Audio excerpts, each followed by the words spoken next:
The first thing to consider when making a new werewolf film is this film going to be better than an American Werewolf in London? If you answer no to this question, then stop. If you answered yes, then you're either making dog soldiers... There's no way I'm about to break radio silence because you lot got spooked by a dead fly fucking cow. or lying to everybody. Lies make baby Jesus cry. Most often it's the latter.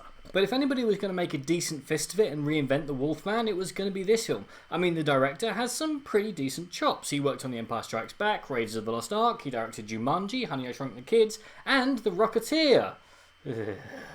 Among others. You've got some amazing talent in front of the camera. Benicio del Toro, Anthony Hopkins, Emily Blunt and Hugo Weaving all doing the best they can with what they've been given. It's just they've not been given much.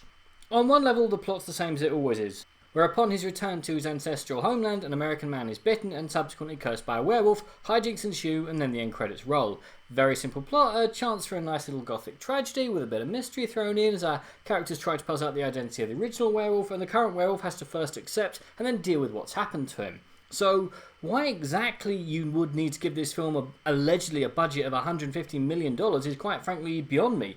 How much does it cost to glue some sideburns onto a couple of extras and cover the stunt guy and a couple of old bath mats? I mean, I can think of one way to save quite a lot of money, which is to get rid of a pointless London rampage, a la that random scene from Jurassic Park 2 Jurassic Harder, which I think existed purely for a terrible Godzilla gag. Boom, I think I just saved this film several $1 million and got rid of several pointless characters. You could also save some money by completely getting rid of Hugo Weaving's character and giving him his own film. I mean, here is a character haunted by the fact that he was the lead on the Jack the Ripper case, which he never solved, coming up to solve a series of grisly murders in the middle of nowhere, through which he hopes to be redeemed. Now, tell me you couldn't have made one hell of a film out of that, with or without supernatural elements.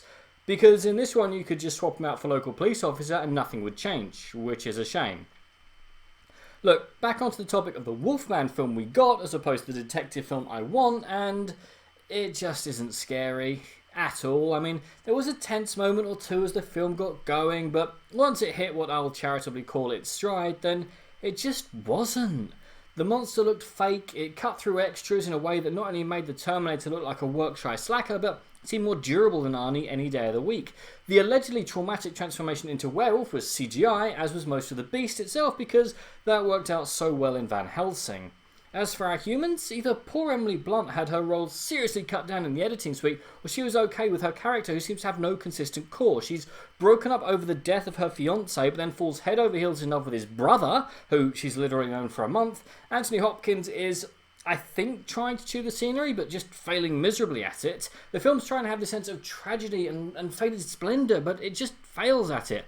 I mean, the lead, played by Benicio del Toro, is not a complete lost cause. He's a man trying to find out who killed the brother he barely knew, battling with what seems to be alcoholism as a coping mechanism for having spent a year in an asylum, and then being punted off to live in America following the death of his mother, which is a good enough background for our hero, but there's still just a sense of a wasted character, and towards the end, it just didn't matter.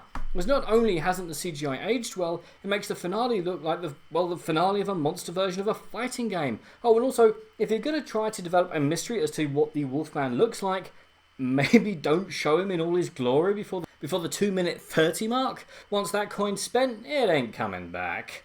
Look, The Wolfman isn't the worst horror film I've ever seen. It's not even the worst werewolf film I've ever seen, but it squanders its potential, its cast, and it's just no fun to watch. The mystery isn't mysterious, the tragedy isn't tragic, and the horror isn't horrifying. If you want to watch a great werewolf film, then An American Werewolf in London hasn't gone anywhere. If you want a great Wolfman film, then the original hasn't gone anywhere. Or you can wait for the Blumhouse and Ryan Gosling version that's just entered pre-production.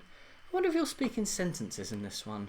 Anyway, as for this bloated mess, I feel fairly confident that you can skip it. Both the theatrical and extended edition. But what do you guys think, and what is your favourite werewolf film? Comment below, let me know. I'm Daniel, it's been a donkey. If you've enjoyed this video, please like, share and subscribe.